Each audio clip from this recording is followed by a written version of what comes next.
Serb ta' 39 sena ngħata l-ħelsin mill-arrest wara li wieġeb mhux ħati li kien involut fil-ġrida ma' Malti fuq spazju ta' parkeġġ f'San Pawl il-Baħar. Fil-qorti nstema kif il-ħadd wara nofsinhar iż-żewġ tirġiel kellhom xejdu dwar spazju ta' parkeġġ li argument eskala u l-imputat allegatament gidem subar raġel ieħor. Kien hawn il-pulizija sejħu fuq il-post fejn l-imputat ittieħed mill-pulizija u l-Malti ġiet ċertifikat li qed isofri minn ġrieħi gravi. Fil-qorti d-difiża mmexxija minn Daniel Attar talbet għal-ħelsin mill-arrest u argumentat kif l-imputat ilu jgħix Malta għal dawn l-aħħar 11-il sena u qatt ma xellef dufrih mal-ġustizzja. Il-prosekuzzjoni m'oġġezzjonatx għal din it-talba kif spjegat li l-imputat sofra xi ġrieħi wkoll, iżda appellat għall-ordni ta' protezzjoni u kundizzjonijiet stretti marbuta mal-ħelsin mill-arrest. Is-Serb ingħata l-ħelsin mill-arrest u ġie mitlub jagħmel depożitu ta' 1,000 euro flimkien ma' garanzija personali ta' 10,000 euro fost kundizzjonijiet oħra. Raġel ta' 45 sena li joqgħod ir-Raba ta' Għawdex baqa' jinżamm arrestat wara li ġie mixli li jgħeddet u weġġa' ħafif persuna barma li taqtaw bil-ponta. Il-każ seħħ l-ħabta tal-4:09 ta' wara nofsinhar waqt li kien fi triq l-Ewropa fir-Raba ta' Għawdex. Quddiem il-Maġistrat tal-Assa Dr. Bridget Sultana l-imputat ġie akkużat ukoll li żamm fil-possess tiegħu strument li jaqtaw bil-ponta mingħajr il-liċenzja jew permess tal-Kummissarju tal-Pulizija. L-imputat ċaħat l-akkużi miġjuba kontrih u l-prosekuzzjoni tmexxiet mill-Ispettur Joseph Gawci.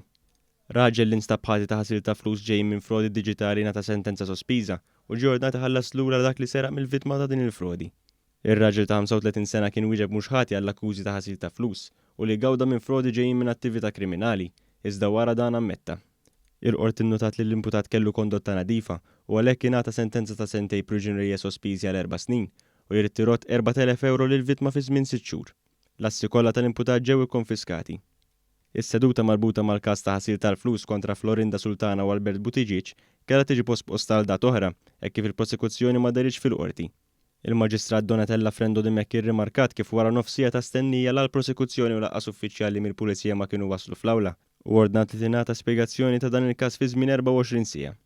L-imputati huma akkużati b'ħasil ta' flus li ma' flus allegatament ġejjin minn xiri ta' żejt bil-kutrabandu.